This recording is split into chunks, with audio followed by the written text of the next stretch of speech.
ਗੁਰਜੀਤ ਸਿੰਘ ਦੀ ਗੱਲ ਅਸਾਂ ਜਿਹੜੇ ਹੁਣ ਚੀਨ ਦੇ ਨਾਲ ਜਿਹੜੇ ਹਾਲਾਤ ਵਿਗੜੇ ਨੇ ਲਦਾਖ ਇਲਾਕੇ ਵਿੱਚ, ਜਿਸ ਦੇ ਚੱਲਦਿਆਂ ਘੱਟੋ ਘੱਟ 20 ਭਾਰਤੀ ਫੌਜੀਆਂ ਦੇ ਮਾਰੇ ਜਾਣ ਦਾ ਸਮਾਚਾਰ ਹੈ ਜੀ।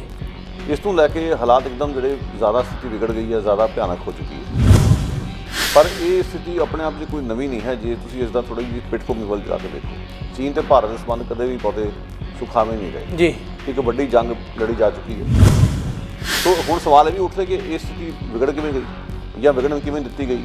ਹਾਲਾਤ ਉੱਥੋਂ ਤੱਕ ਚਲੇ ਜਾਣ ਕਿ 20 ਤੁਹਾਡੇ ਫੌਜੀ ਮਰ ਜਾਣ। ਸੋ ਇਸ ਕਰਕੇ ਜਿਹੜੀ ਇਹ ਵਿਗੜ ਰਹੀ ਸਥਿਤੀ ਹੈ, ਇਸ ਤੋਂ ਪਹਿਲਾਂ ਦੇ ਪਿਛਲੇ ਸਮੇਂ ਨਾਲ ਜੋ ਘਟਨਾਵਾਂ ਹੋਈਆਂ ਉਸ ਨਾਲ ਮਿਲ ਕੇ ਵੇਖਿਆ ਜਾਵੇ ਜੀ। ਇਹ ਸੰਬੰਧ ਕਦੇ ਵੀ ਸੁਖਾਵੇਂ ਨਹੀਂ ਸੀਗੇ। ਜਿਹੜੇ ਮਸਲੇ ਜਿਨ੍ਹਾਂ ਕਰਕੇ ਇਹ ਸਥਿਤੀ ਵਿਗੜੀ ਹੈ ਉਹ ਕਦੇ ਹੱਲ ਨਹੀਂ ਕੀਤੇ ਗਏ। ਸੋ ਚੀਨ ਤੇ ਭਾਰਤ ਦਾ ਟਕਰਾਅ ਵਾਲੀ ਸਥਿਤੀ ਹੈ ਉਹ ਲੰਮੇ ਸਮੇਂ ਤੋਂ ਚੱਲਦੀ ਆ ਰਹੀ ਹੈ। ਇਹ ਹੁਣ ਉਸ ਦਾ ਇੱਕ ਪੜਾਅ ਹੈ। ਅਗਾਂਹ ਗੱਲ ਕਿੱਥੇ ਪਹੁੰਚੇਗੀ ਇਹ ਤਾਂ ਸਮਾਂ ਦੱਸੇਗਾ। ਟੈਂਸ਼ਨ ਇੰਨੀ ਕੁ ਹੋ ਚੁੱਕੀ ਹੈ ਕਿ ਚੀਨ ਨੂੰ ਲੈ ਕੇ ਭਾਰਤ ਵਿੱਚ ਬਾਈਕਾਟ ਦੀ ਗੱਲਾਂ ਹੋ ਰਹੀਆਂ। ਚੀਨ ਦੇ ਝੰਡੇ ਲੂਏ ਗਏ, ਚੀਨ ਦੇ ਆਗੂ ਦੇ ਪੁਤਲੇ ਸਾੜੇ ਗਏ ਨੇ। ਜਿਹੜੀ ਵੱਡੀ ਚਿੰਤਾ ਦਾ ਵਿਸ਼ਾ ਇਹ ਆ ਕਿ ਜਿਹੜਾ ਕੋਵਿਡ-19 ਦੀ ਬਿਮਾਰੀ ਚੀਨ ਤੋਂ ਸ਼ੁਰੂ ਹੋਈ ਸੀ, ਉਸ ਦੇ ਚਲਦਿਆਂ ਵੀ ਭਾਰਤ ਵਿੱਚ ਚੀਨੀ ਲੋਕਾਂ ਦੇ ਖਿਲਾਫ ਨਫ਼ਰਤ ਵਾਲਾ ਮਾਹੌਲ ਪੈਦਾ ਕੀਤਾ। ਸ਼ੇਰ ਨੇ ਮਾਸ ਖਾਣਾ ਹੀ ਖਾਣਾ। ਭਾਰਤ ਇਹੋ ਜਿਹਾ ਮੁਲਕ ਉਹ ਨਿਬੜਿਆ ਜਿਹੜਾ ਆਪਣੇ ਆਪ ਨੂੰ ਉਸ ਪੂਰੇ ਇਲਾਕੇ 'ਚ ਦਾਦਾ ਸਮਝਦਾ। ਭਾਰਤ ਦੀ ਸਰਕਾਰ ਸੋਚਦੀ ਹੈ ਕਿ ਸਾਡੀ ਸਰਦਾਰੀ ਹੈ, ਸਾਡਾ ਜਿਹੜੀ ਧੌਂਸ ਜਿਹੜੇ ਸਾਡੇ ਗੁਆਂਢੀ ਮੁਲਕ ਚੱਲਣ। ਪਾਕਿਸਤਾਨ ਨੂੰ ਛੱਡੋ, ਬੰਗਲਾਦੇਸ਼ ਦੀ ਗੱਲ ਕਰ ਲਓ। ਬੰਗਲਾਦੇਸ਼ ਤੁਹਾਡੀ ਮਿਹਰਬਾਨੀ ਨਾਲ ਬਣਿਆ ਸੀਗਾ, ਤੁਹਾਡੀ ਉਹਦੇ ਨਾਲ ਵੀ ਨਹੀਂ ਬਣੀ। ਤੁਹਾਡੀ ਬਣੀ ਕਿਹਦੇ ਨਾਲ ਹੈ? ਤੁਸੀਂ ਕਹਿੰਦੇ ਹੋ ਇਜ਼ਰਾਈਲ ਨਾਲ ਸਾਡੀਆਂ ਯਾਰੀਆਂ ਪੈ ਗਈਆਂ। ਇਜ਼ਰਾਈਲ ਨਾਲ ਯਾਰੀ ਕਰਕੇ ਤੁਸੀਂ ਕਰੋਗੇ ਕੀ? ਤੁਹਾਡੇ ਆਂਢ ਗੁਆਂਢ ਜਿਹੜੇ ਬੈਠੇ ਨੇ ਤੁਹਾਡੇ ਗੁਆਂਢੀ ਉਹ ਰੁੱਸੇ ਹੋਏ ਨੇ। ਜਦੋਂ ਨੇਪਾਲ ਪੂਰੀ ਦੁਨੀਆ ਦੇ ਵਿੱਚ ਇੱਕੋ ਇੱਕ ਹਿੰਦੂ ਰਾਸ਼ਟਰ ਸੀ ਐਲਾਨੀਆ ਤੌਰ 'ਤੇ, ਜਦੋਂ ਉੱਥੇ ਖੱਬੇ ਪੱਖੀਆਂ ਦੀ ਸਰਕਾਰ ਬਣੀ, ਮਾਓਇਸਟ ਵਿੱਚ ਸ਼ਾਮਲ ਹੋਏ, ਉਹਨਾਂ ਨੇ ਉਸਦਾ ਸੰਵਿਧਾਨ ਬਦਲ ਦਿੱਤਾ ਔਰ ਉਹਨਾਂ ਨੇ ਕਿਹਾ ਕਿ ਹੁਣ ਇਹ ਸੈਕੂਲਰ ਸਟੇਟ ਹੋਏਗਾ। ਉਦੋਂ ਬੀਜੇਪੀ ਨੂੰ ਤੜੰਗਾ ਲੱਗਾ। ਇਹਨਾਂ ਨੇ ਫਿਰ ਬਾਅਦ 'ਚ ਧੌਂਸ ਦੇ ਕੇ ਉਹਨਾਂ ਨੂੰ ਕਿਹਾ ਕਿ ਸੰਵਿਧਾਨ ਦੀ ਸੋਧ ਕੀਤੀ ਜਾਵੇ, ਸਾਡੇ ਅਨੁਕੂਲ ਸੰਵਿਧਾਨ ਹੋਵੇ। ਅੰਦਰੂਨੀ ਮਾਮਲੇ ਦਖਲ ਇੰਨਾ ਦਿੱਤਾ ਗਿਆ। ਚੀਨ ਨੇ ਨੇਪਾਲ ਨੇ ਰਜਿਸਟ ਕੀਤਾ। ਇਹਨਾਂ ਨੇ ਨੇਪਾਲ ਦਾ ਹੁੱਕਾ ਪਾਣੀ ਬੰਦ ਕਰਤਾ, ਯਾਨੀ ਕਿ ਤੇਲ ਸਪਲਾਈ ਬੰਦ ਕਰਤੀ। ਹਾਲਾਤ ਜਿਹੜੇ ਹੁਣ ਬਣੇ ਹੋਏ ਉਸ ਵੇਲੇ ਪਾਕਿਸਤਾਨ ਅਤੇ ਅਮਰੀਕਾ ਦੀ ਦੂਰੀ ਬਣੀ ਔਰ ਅਮਰੀਕਾ ਵਿੱਚ ਟਰੰਪ ਦੀਆਂ ਜਿਹੜੀਆਂ ਰੁਚੀਆਂ ਇਹੀ ਨੇ ਕਿ ਮੈਂ ਕਿਸ ਤਰੀਕੇ ਨਾਲ ਮੋਦੀ ਨੂੰ ਨਾਲ ਰੱਖਾਂ, ਕਿ ਮੋਦੀ ਇੱਕ ਸ਼ਰੀਕ ਦੇ ਤੌਰ 'ਤੇ ਚੀਨ ਦੇ ਖਿਲਾਫ ਖੜਾ ਕੀਤਾ ਜਾ ਸਕਦਾ। ਉਸ ਖਿੱਤੇ ਵਿੱਚ ਸਾਨੂੰ ਉਸ ਦੀ ਲੋੜ ਹੈ। ਪਰ ਮੇਰਾ ਖਿਆਲ ਇਹ ਥੋੜ੍ਹਾ ਕਹਿਣਾ ਔਖਾ ਕਿ ਵੀ ਜਦੋਂ ਕੱਲ੍ਹ ਨੂੰ ਸਥਿਤੀ ਵਿਗੜ ਗਈ ਤਾਂ ਅਮਰੀਕਾ ਸਿੱਧੇ ਤੌਰ 'ਤੇ ਭਾਰਤ ਦੇ ਨਾਲ ਆਵੇਗਾ। ਇਸ ਗੱਲ ਦਾ ਅਸੀਂ ਅੰਦਾਜ਼ਾ ਹੀ ਲਾ ਸਕਦੇ ਹਾਂ। ਆਪਾਂ ਦਾਅਵੇ ਨਾਲ ਕੁਝ ਨਹੀਂ ਕਿਹਾ ਜਾ ਸਕਦਾ ਕਿਉਂਕਿ ਅਮਰੀਕਾ ਦੀ ਆਪਣੀ ਬਹੁਤ ਦਿੱਕਤਾਂ ਨੇ। ਸਮੂਹ ਦਰਸ਼ਕਾਂ ਦਾ ਪ੍ਰੋਗਰਾਮ ਆਵਾਜ਼ੇ ਪੰਜਾਬ 'ਚ ਸਵਾਗਤ ਹੈ।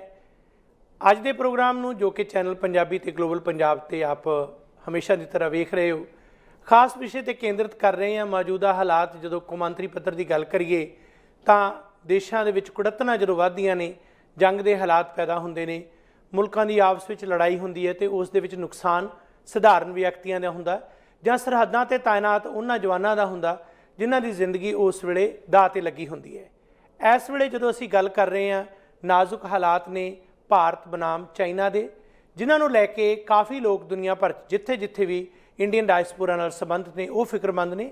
ਅਤੇ ਉਸ ਤੋਂ ਇਲਾਵਾ ਮਾਈਨੋਰਟੀਜ਼ ਕੌਮਾਂ ਜਿਹੜੀਆਂ ਦੁਨੀਆ ਭਰ 'ਚ ਬੈਠੀਆਂ ਨੇ ਉਹ ਵੀ ਆਪੋ ਆਪਣੇ ਨਜ਼ਰੀਏ ਅਨੁਸਾਰ ਇਹ ਸਾਰੇ ਸੰਦਰਭ ਨੂੰ ਵੇਖ ਰਹੀਆਂ ਨੇ। ਜੋ ਹੁਣ ਤੱਕ ਖਬਰਾਂ ਆਈਆਂ ਨੇ, ਕਈ ਪਾਸਿਓਂ ਜਿਹੜੇ ਦੋਹਾਂ ਪਾਸਿਆਂ ਤੋਂ ਕਈ ਜਵਾਨ ਜਿਹੜੇ ਆ ਉਹਨਾਂ ਦੀ ਮੌਤ ਹੋ ਚੁੱਕੀ ਹੈ। ਆਪੋ ਆਪਣਾ ਮੁਲਕ ਜਿਹੜਾ ਹੈ ਸੱਚਾਈ ਨੂੰ ਲੁਕੋ ਰਿਹਾ, ਜਦਕਿ ਦੂਸਰਿਆਂ ਦੀ ਗਿਣਤੀ ਵਧਾ ਚੜ੍ਹਾ ਕੇ ਦੱਸ ਰਿਹਾ। ਇਹ ਮਹਿਣਾ ਨਹੀਂ ਰੱਖਦਾ ਕਿ ਉੱਥੇ ਜਿਹੜੀਆਂ ਮੌਤਾਂ ਕਿੰਨੀਆਂ ਹੋਈਆਂ, ਮਹਿਣਾ ਇਹ ਰੱਖਦਾ ਕਿ ਇਸ ਸਥਿਤੀ ਦਾ ਵਿਗਾੜ ਕਿਸ ਹੱਦ ਤੱਕ ਜਾਏਗਾ ਅਤੇ ਇਸ ਦਾ ਨੁਕਸਾਨ ਆਮ ਲੋਕਾਂ ਦਾ ਕਿਵੇਂ ਹੋਏਗਾ। ਜਦੋਂ ਅੱਜ ਤੱਕ ਜੰਗਾਂ ਜੁੱਦਾਂ ਹੋਈਆਂ ਨੇ, ਪੰਜਾਬ ਦੀ ਭੂਮਿਕਾ ਭਾਰਤ ਵਾਲੇ ਪਾਸਿਓਂ ਬੜੀ ਅਹਿਮ ਰਹੀ ਹੈ ਕਿਉਂਕਿ ਜ਼ਿਆਦਾਤਰ ਨਿਸ਼ਾਨਾ ਪੰਜਾਬ ਹੀ ਬਣਦਾ ਰਿਹਾ ਹੈ। ਕੇਂਦਰ ਦੇ ਵਿੱਚ ਪੰਜਾਬ ਦਾ ਸਥਾਨ ਇਸ ਤਰ੍ਹਾਂ ਆਉਂਦਾ ਹੈ, ਜਿਵੇਂ ਵੀ ਮੁਲਕਾਂ ਦੇ ਹਮਲੇ ਹੁੰਦੇ ਨੇ, ਪੰਜਾਬ ਜਿਹੜਾ ਹੈ ਕਿਸੇ ਸਮੇਂ ਜਿਸ ਨੇ ਵਾਰ-ਵਾਰ ਅੱਗੇ ਆ ਕੇ ਦੇਸ਼ ਦੀ ਰੱਖਿਆ ਕੀਤੀ ਹੈ, ਪਰ ਹਰ ਵਾਰ ਨਿਸ਼ਾਨਾ ਪੰਜਾਬ ਦਾ ਹੁੰਦਾ ਹੈ। ਹੁਣ ਜੋ ਹਾਲਾਤ ਜੇ ਕਾਬੂ ਨਾ ਹੋਏ, ਇਸੇ ਤਰ੍ਹਾਂ ਹੀ ਵਿਗੜਦੇ ਰਹੇ ਤਾਂ ਕੀ ਨਤੀਜਾ ਹੋਏਗਾ, ਵੇਖਣ ਵਾਲੀ ਗੱਲ ਹੈ। ਦੂਸਰੇ ਪਾਸੇ ਜਿਹੜੇ ਲੋਕ ਦੇਸ਼ ਦੇ ਅੰਦਰ ਹੀ ਬੈਠੇ ਦੇਸ਼ ਦੀ ਭਲਾਈ ਚਾਹੁੰਦੇ ਹੋਏ ਆਪਣੇ ਆਪ ਨੂੰ ਸਮਰਪਿਤ ਕਰਕੇ ਮਨੁੱਖਤਾ ਦੀ ਸੇਵਾ ਕਰ ਰਹੇ ਨੇ, ਉਹ ਕਿਵੇਂ ਨਿਸ਼ਾਨੇ 'ਤੇ ਨੇ। ਇਹ ਤਾਜ਼ਾ ਘਟਨਾ ਦਿੱਲੀ ਦੀ ਹੈ। ਦਿੱਲੀ ਦੇ ਵਿੱਚ ਚਾਂਦ ਬਾਗ ਦੇ ਵਿੱਚ ਜਦੋਂ ਇੱਕ ਤਰ੍ਹਾਂ CAA ਅਤੇ ਬਾਕੀ ਧੱਕੇਸ਼ਾਹੀਆਂ ਦੇ ਖਿਲਾਫ ਮੋਰਚੇ ਲੱਗੇ ਜਾਂ ਇਕੱਠ ਹੋਏ ਤਾਂ ਉਸ ਵੇਲੇ ਲੰਗਰ ਵਰਤਾਇਆ ਗਿਆ। ਲੰਗਰ ਵਰਤਾਉਣ ਵਾਲੇ ਵਕੀਲ ਮਿਸਟਰ ਬਾਈਆ ਜਿਹੜੇ ਕਿ ਵਿਸ਼ੇਸ਼ ਕਰਕੇ ਆਪਣੇ ਸਾਥੀਆਂ ਅਤੇ ਟੀਮ ਦੇ ਨਾਲ ਇਸ ਮੌਕੇ 'ਤੇ ਹਾਜ਼ਰ ਸਨ, ਉਹਨਾਂ ਦੇ ਨਾਲ ਹੋਰਨਾਂ ਸਾਥੀਆਂ ਨੂੰ ਨਿਸ਼ਾਨੇ 'ਤੇ ਲਿਆ ਗਿਆ। ਸੋ ਅਸੀਂ ਜਦੋਂ ਹਾਲਾਤ ਦੇਖਦੇ ਹਾਂ, ਜਿਸ ਹਾਲਾਤ ਦੀ ਗੱਲਬਾਤ ਕਰਦੇ ਹਾਂ, ਉਹਨਾਂ ਦੇ ਵਿੱਚ ਉਹ ਲੋਕ ਜਿਹੜੇ ਵਿਦੇਸ਼ਾਂ 'ਚੋਂ ਜਾ ਕੇ ਵੀ ਭਾਰਤ ਦੇ ਵਿੱਚ ਕਬਾਇਲੀ ਇਲਾਕਿਆਂ ਦੇ ਵਿੱਚ ਭੂਮਿਕਾ ਨਿਭਾ ਰਹੇ ਨੇ, ਉੱਥੇ ਮਨੁੱਖੀ ਹੱਕਾਂ ਦੇ ਵਾਸਤੇ ਸੰਘਰਸ਼ ਕਰ ਰਹੇ ਨੇ, ਉਹਨਾਂ ਦੇ ਲਈ ਸਧਾਰਨ ਜ਼ਿੰਦਗੀ ਬਿਹਤਰ ਹੋਵੇ ਉਸ ਦੇ ਬਾਰੇ ਕੰਮ ਕਰ ਰਹੇ ਨੇ, ਉਹਨਾਂ ਨੂੰ ਕਿਸ ਤਰੀਕੇ ਨਾਲ ਧੱਕੇਸ਼ਾਹੀ ਦਾ ਸਾਹਮਣਾ ਕਰਨਾ ਪੈ ਰਿਹਾ। ਇਹ ਦੇਸ਼ ਦੇ ਅੰਦਰ ਚੱਲ ਰਹੀ ਸ਼ੀਤ ਜੰਗ ਦਾ ਹਾਲ ਹੈ, ਇੱਕ ਦੇਸ਼ ਦੀਆਂ ਸਰਹੱਦਾਂ 'ਤੇ ਹੋ ਰਹੀ ਜੰਗ ਦਾ ਹਾਲ ਹੈ। ਸੋ ਇਹਨਾਂ ਦੋਨਾਂ ਸਥਿਤੀਆਂ ਬਾਰੇ ਗੱਲਬਾਤ ਕਰਨ ਲਈ ਸਾਡੇ ਨਾਲ ਇਸ ਵੇਲੇ ਸ਼ਾਮਲ ਨੇ ਗੁਰਪ੍ਰੀਤ ਸਿੰਘ ਜੀ, ਜੋ ਵਿਸ਼ੇਸ਼ ਜਾਣਕਾਰੀ ਨਾਲ ਸ਼ਾਮਲ ਨੇ। ਜੀ ਆਇਆਂ ਨੂੰ ਗੁਰਪ੍ਰੀਤ ਸਿੰਘ ਜੀ, ਸਵਾਗਤ ਹੈ ਤੁਹਾਡਾ। ਗੁਰਵਿੰਦਰ ਸਿੰਘ ਜੀ, ਬਹੁਤ ਸ਼ੁਕਰੀਆ ਮੰਚ ਮੁਹੱਈਆ ਕਰਨ ਲਈ, ਧੰਨਵਾਦ।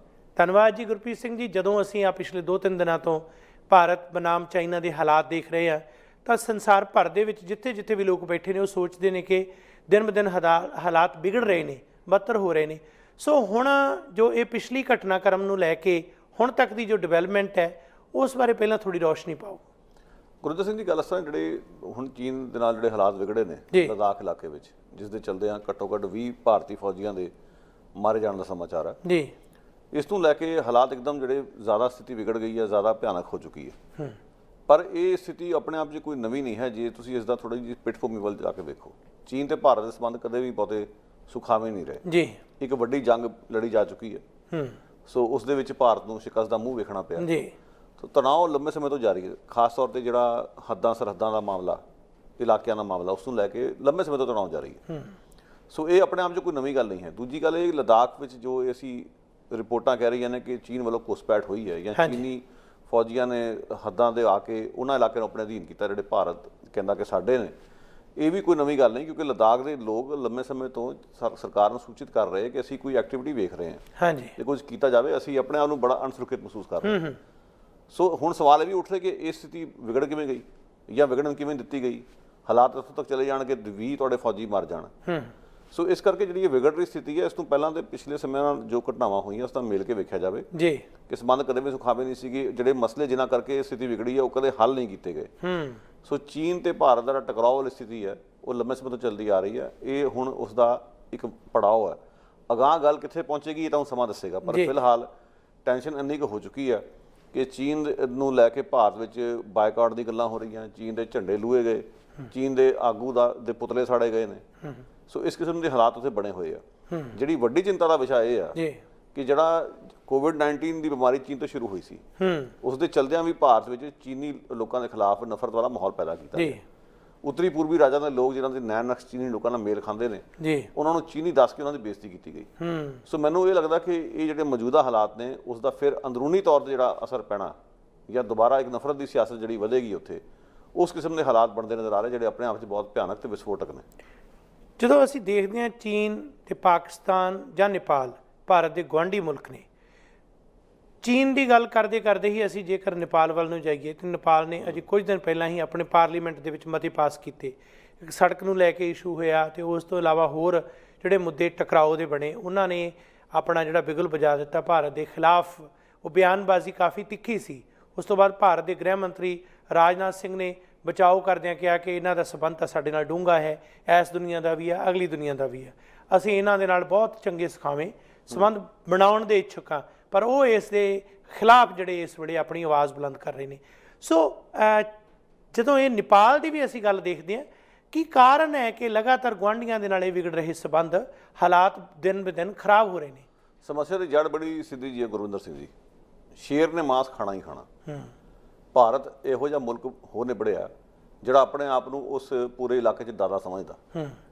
ਭਾਰਤ ਦੀ ਸਰਕਾਰ ਸੋਚਦੀ ਹੈ ਕਿ ਸਾਡੀ ਸਰਦਾਰੀ ਹੈ, ਸਾਡਾ ਜਿਹੜੀ ਧੌਂਸ ਜਿਹੜੇ ਸਾਡੇ ਗੁਆਂਢੀ ਮੁਲਕ ਚੱਲਣ। ਜਿਵੇਂ ਅਮਰੀਕਾ ਦੀ ਸਰਦਾਰੀ ਮੰਨੀ ਗਈ ਹੈ ਉੱਤਰੀ ਅਮਰੀਕਾ ਵਿੱਚ, ਇਸ ਮਹਾਂਦੀਪ ਦੇ, ਇਸ ਤਰ੍ਹਾਂ ਭਾਰਤ ਦੇ ਮਨ ਵਿੱਚ ਵੀ ਫਤੂਰ ਹੈ। ਫਾਸ਼ੀਵਾਦੀ ਰੁਚੀਆਂ ਭਾਰਤੀ ਸਟੇਟ 'ਚ ਬੜੇ ਚਿਰ ਤੋਂ ਨਜ਼ਰ ਆ ਰਹੀਆਂ। ਮੋਦੀ ਦੀ ਸਰਕਾਰ ਦੇ ਆਉਣ ਨਾਲ ਉਹ ਜਿਹੜੀਆਂ ਰੁਚੀਆਂ ਪ੍ਰਤੱਖ ਰੂਪ 'ਚ ਨਜ਼ਰ ਆ ਰਹੀਆਂ। ਇਹ ਰੁਚੀਆਂ ਪਹਿਲਾਂ ਵੀ ਸੀਗੀਆਂ, ਨਹੀਂ ਤਾਂ ਤੁਹਾਡੇ ਆਂਢ ਗੁਆਂਢ ਜਿੰਨੇ ਦੇਸ਼ ਨੇ, ਤੁਹਾਡੇ ਉਹਨਾਂ ਸੰਬੰਧ ਸੁਖਾਵੇਂ ਨਾ ਹੋਣ, ਇਹ ਤੁਹਾਡੇ 'ਤੇ ਜ਼ਿਆਦਾ ਰਿਫਲੈਕਟ ਕਰਦਾ। ਤੁਸੀਂ ਬੰਗਲਾਦੇਸ਼ ਬਣਾਇਆ, ਤੁਹਾਡੇ ਬੰਗਲਾਦੇਸ਼ ਨਾਲ ਨਹੀਂ ਬਣੀ। ਪਾਕਿਸਤਾਨ ਨੂੰ ਛੱਡੋ, ਬੰਗਲਾਦੇਸ਼ ਦੀ ਗੱਲ ਕਰ ਲਓ। ਬੰਗਲਾਦੇਸ਼ ਤੁਹਾਡੀ ਮਿਹਰਬਾਨੀ ਨਾਲ ਬਣਿਆ ਸੀਗਾ, ਤੁਹਾਡੀ ਉਹਦੇ ਨਾਲ ਵੀ ਨਹੀਂ ਬਣੀ। ਤੁਹਾਡੀ ਬਣੀ ਕਿਹਦੇ ਨਾਲ? ਤੁਸੀਂ ਕਹਿੰਦੇ ਹੋ ਇਜ਼ਰਾਈਲ ਨਾਲ ਸਾਡੀਆਂ ਯਾਰੀਆਂ ਪੈ ਗਈਆਂ। ਇਜ਼ਰਾਈਲ ਨਾਲ ਯਾਰੀ ਕਰਕੇ ਤੁਸੀਂ ਕਰੋਗੇ ਕੀ? ਇਹ ਤੁਹਾਡੇ ਆਂਢ ਗੁਆਂਢ ਜਿਹੜੇ ਬੈਠੇ ਨੇ, ਤੁਹਾਡੇ ਗਵਾਂਢੀ, ਉਹ ਰੁੱਸੇ ਹੋਏ ਨੇ, ਜਾਂ ਤੁਹਾਡੀ ਧੌਂਸ ਕਰਕੇ ਉਹ ਤੁਹਾਡੇ ਤੋਂ ਦੂਰ ਹੁੰਦੇ ਜਾ ਰਹੇ ਆ। ਇਹ ਭਾਰਤ ਉੱਤੇ ਬਹੁਤ ਬੁਰੀ ਤਰ੍ਹਾਂ ਰਿਫਲੈਕਟ ਕਰ ਰਿਹਾ। ਭਾਰਤ ਦੀ ਆਪਣੇ ਅਕਸ ਦੇ ਉੱਤੇ ਸਵਾਲ ਖੜੇ ਹੁੰਦੇ ਆ। ਜਿਹੜਾ ਨੇਪਾਲ ਦਾ ਮਸਲਾ ਵੀ ਹੈ ਉਸ ਨੂੰ ਚੀਨ ਨਾਲੋਂ ਵੱਖ ਕਰਕੇ ਨਹੀਂ ਵੇਖ ਸਕਦੇ। ਪਾਕਿਸਤਾਨ ਦਾ ਮਸਲਾ ਉਹ ਵੀ ਚੀਨ ਦੇ ਨਾਲ ਵੱਜਿਆ ਹੋਇਆ। ਚੀਨ ਤੇ ਪਾਕਿਸਤਾਨ ਪਹਿਲਾਂ ਹੀ ਗੂੜੇ ਮਿੱਤਰ ਸੀਗੇ। ਨੇਪਾਲ ਨੂੰ ਚੀਨ ਵੱਲ ਕਿੰਨੇ ਧੱਕਿਆ?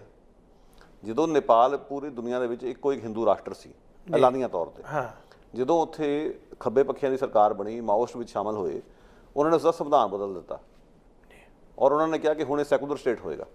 ਉਦੋਂ ਬੀਜੇਪੀ ਨੂੰ ਤੜੰਗ ਲੱਗਾ। ਇਹਨਾਂ ਨੇ ਫਿਰ ਬਾਅਦ 'ਚ ਧੌਂਸ ਦੇ ਕੇ ਉਹਨਾਂ ਨੂੰ ਕਿਹਾ ਕਿ ਸੰਵਿਧਾਨ ਦੀ ਸੋਧ ਕੀਤੀ ਜਾਵੇ, ਸਾਡੇ ਅਨੁਕੂਲ ਸੰਵਿਧਾਨ ਹੋਵੇ।